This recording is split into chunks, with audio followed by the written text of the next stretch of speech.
अरे वाह नीलम बेटा, मेरा चेहरा तो गोरा हो गया है और कितना नरम हो गया है। तुमने तो कमाल ही कर दिया।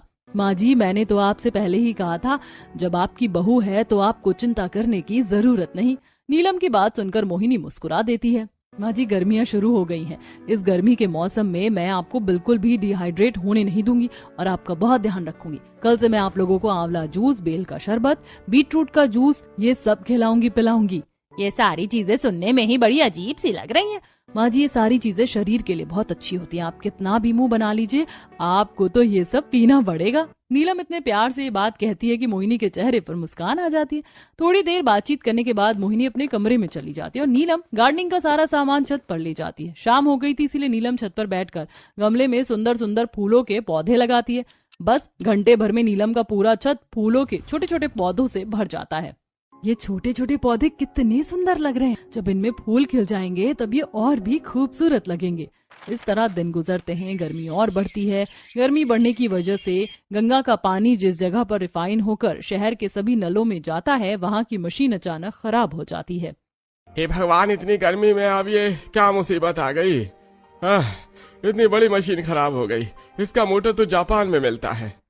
अरे भैया, हमें जल्दी से जापान के मैकेनिक से बात करनी चाहिए। गंगा रिफाइनरी के लोग जापान के मैकेनिक से बात करते हैं। गंगा का पानी साफ करने के लिए आपने जो मशीन बनाई थी वो खराब हो गई है। उसका मोटर जल गया है। आपको आकर इसे ठीक करना होगा। अभी मैं जापान में नहीं, हांगकांग में हूँ। मुझे जापान जाकर वहाँ से मोटर लेकर इंडिया आने में 10 से 12 दिन का टाइम लगेगा। अरे भैया, इतने दिन लोग बिना पानी के कैसे रहेंगे? मुझे खेद है, लेकिन सच में इस बारे में मैं कुछ नहीं कर सकता। गंगा रिफाइनरी मशीन खराब होने की खबर हर तरफ आग की तरह फैल जाती है। 4-5 दिन लोगों को रिजर्व से पानी मिलता है, लेकिन 5वें दिन बाद वो पानी आना बंद हो जाता है, जिस वजह से सब्जियों की कमी हो जाती है और बाजार में सब्जियां बहुत महंगी हो जाती हैं। एक दिन नीलम मोहिनी के साथ बाजार जाती है। भैया, ये टमाटर कैसे? टमाटर 150 रुपए किलो है। ओ भैया, क्या उल्टा सीधा दाम बता रहे हो? इतने महंगे होते हैं क्या? बहन जी, तब शायद आपको पता नहीं है, बाजार में सब्जियों का भाव आसमान छू रहा है। मोहिनी और नीलम सभी सब्जी वाले के पास जाती हैं। सभी सब्जियों के बहुत ज्यादा पैसे मांग रहे थे, इसीलिए मोहिनी और नीलम थोड़ी सी सब्जी खरीद कर घर आ जाते हैं। जब दोनों घर लौट रहे थे तब वो मोहल्ले में सुनती हैं, रिफाइनरी मशीन खराब हो जाने की वजह से सब्जियों के भाव बहुत बढ़ गए। पता नहीं हम लोग क्या करेंगे। मोहिनी और नीलम घर आ जाती है। नीलम जाकर रसोई में हरी सब्जी बनाती है। ऐसे ही दिन गुजरते हैं। एक दिन नीलम बैठकर एक डायरी में घर के खर्चे लिख रही थी। बाप रे, इस बार तो पूरा बजट हिल गया और ज्यादातर पैसे सब्जी खरीदने में खर्च हो रहे। बजट देखकर नीलम का दिमाग खराब हो जाता है। फिर उसे एक आइडिया आता है, अगर मैं बाहर से सब्जियां ना खरीद कर अपने घर में सब्जियां उगाऊं तो इतने पैसे खर्च नहीं होंगे। मुझे तो सब्जियां उगानी आती हैं, जिस तरह मैंने फूलों के पौधे उगाए हैं उस तरह मैं सब्जियां उगा दूंगी। लेकिन फूलों के गमले तो बहुत महंगे होते हैं, फिर मैं क्या करूं? नीलम ये सब सोच ही रही थी कि तभी उसकी नजर उसके पास में पड़ी बोतल पड़ जाती है। मिल गया आइडिया, अब मैं बोतलों में अपनी सब्जियां उगाऊंगी। अब बस किसी तरह बोतल मिल जाए। नीलम ये सोच ही रही थी कि तभी उसे कबाड़ी वाले की आवाज आती है। वो कबाड़ी वाले से 15-20 बोतल खरीदती है और बोतल को रसोई में रख देती है। फिर वो रिंकू को बोतल चुनकर लाने के लिए कहती है और उससे बोतल लेकर उसे लस्सी पिलाती है। नीलम ने रसोई में हर तरफ बोतलें फैला दी थी, इसीलिए उसके पति और सास उसे काफी डांटते हैं। बहू, मैंने तुम्हें जरा सी ढील क्या दी? तुम तो दूसरों के सामने हमारी बेइज्जती करवा रही हो। मोहिनी और रोहन दोनों ही नीलम को बहुत सारी बातें सुनाते हैं। नीलम मोहिनी और रोहन की बातों से दुखी हो जाती है, लेकिन वो किसी भी बात का जवाब नहीं देती है। नीलम को अच्छे से डांटने के बाद रोहन और मोहिनी दोनों अपने कमरे में चले जाते हैं।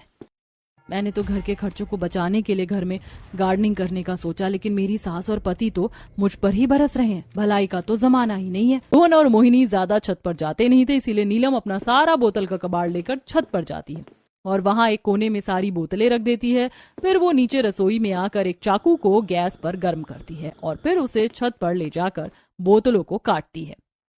बोतलें तो कट गई। अब मुझे इसमें मिट्टी डालकर सब्जियों के बीज डालने हैं।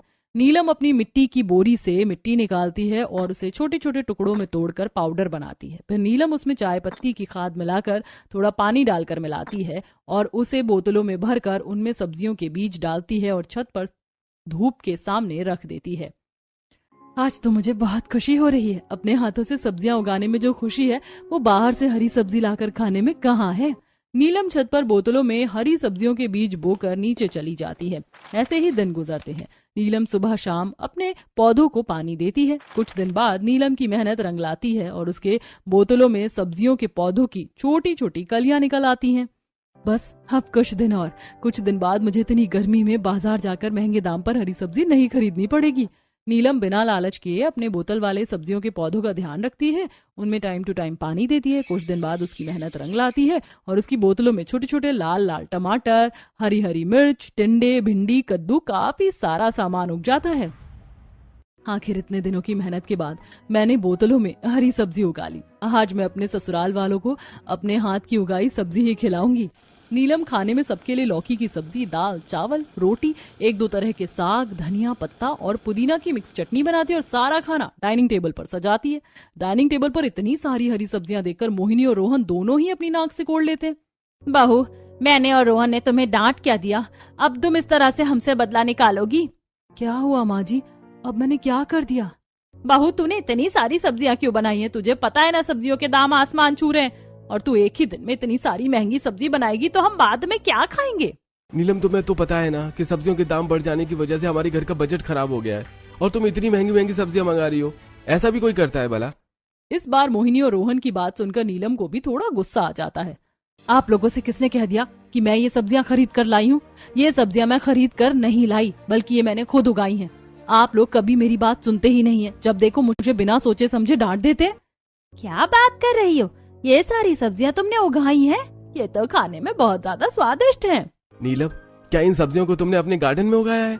हाँ, मैंने अपने गार्डन में सब्जियों की वर्टिकल फार्मिंग की है। जिस बोतल को आप कबाड़ बोल रहे थे, मैंने उन सारी बोतलों में ये हरी सब्जियां उगाई हैं।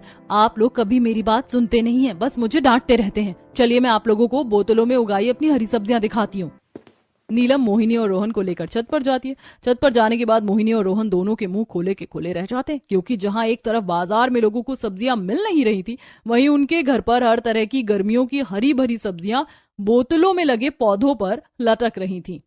नीलम बेटा, तुमने तो बहुत ही सुंदर सब्जियों की गार्डनिंग की है। यहाँ तो बहुत सारी सब्जियां, अब हम लोग आराम से बिना पैसे खर्च किए सब्जियां खा सकते हैं। सॉरी नीलम, उस दिन मैंने लोगों की बातों में आकर तुम्हें बहुत डांटा। मुझे ऐसा नहीं करना चाहिए था। तुम तो मेरे पैसे बचाने के लिए ही इतना कुछ कर रही थी, और मैं हूँ कि तुम्हें ही गलत समझ बैठा।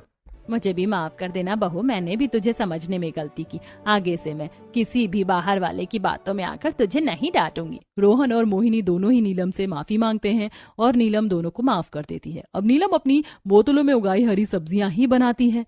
नीलम जब खाना बनाती तो उसकी सब्जियों की खुशबू आस पड़ोस में जाती, पड़ोसियों के घर में। नीलम भाभी के घर से हर दिन सब्जी बनने की कितनी अच्छी खुशबू आती है। सब्जियां महंगी होने की वजह से जहाँ एक तरफ हम लोग हफ्ते में एक बार सब्जियों का मुंह देखते हैं, तो वहीं उनके घर पर तो हर दिन सब्जी बनती है।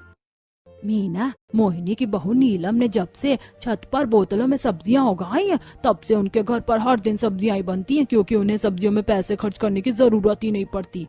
माँ, मुझे लगता है मैं नीलम भाभी से जाकर थोड़ी सब्जियां मांग लेनी चाहिए। आज मुझे सब्जी खाने का बड़ा मन कर रहा है। बेटा, नीलम तुझे सब्जी नहीं देगी। तुझे याद नहीं है जब वो कबाड़ी वाले से बोतलें खरीद रही थी तो हम सब मिलकर उसका मजाक उड़ा रहे थे। बात तो आपकी सही है, हमने नीलम भाभी के साथ गलत व्यवहार किया। मुझे लगता है मुझे उनसे माफी मांगनी चाहिए। मुझे भी ऐसा ही लगता है। मीना और उसकी माँ आसपास के कुछ पड़ोसियों के साथ नीलम के घर जाती है। नीलम बेटा, मुझे माफ कर देना। जब तुम कबाड़ी वाले से बोतलें खरीद रही थी तो मैंने सबके साथ तुम्हारा मजाक उड़ाया था, पर क्या तुम हमें अपनी थोड़ी सब्जियां दे सकती हो? बाजार में सब्जियां महंगी होने की वजह से हम लोग सब्जी खा नहीं पा रहे हैं। आप लोग शर्मिंदा मत होइए, इसमें आपकी गलती नहीं है। वो सब बस एक गलतफहमी थी। आप बस 5 मिनट रुकिए, मैं आप लोगों के लिए सब्जियां लेकर आती हूँ। नीलम छत पर जाकर टोकरी भरकर सब्जियां तोड़कर अपने पड़ोसियों को देती है। नीलम के सभी पड़ोसी सब्जियां लेकर खुश थे। वो सभी सब्जियां लेकर अपने घर चले जाते हैं। अच्छा हुआ इन पड़ोसियों को भी इनकी गलती का एहसास हुआ। नीलम अपनी रसोई में हरी सब्जी बनाती है और सभी शौक से खाते हैं। नीलम को देखकर आस पड़ोस के लोग भी अपनी बोतलों में सब्जियों की खेती करना शुरू कर देते हैं। क्या आप ऐसे किसी परिवार को जानते हैं जो अपने खाने के लिए सब्जियां खुद ही अपने घर पर उगाते हैं?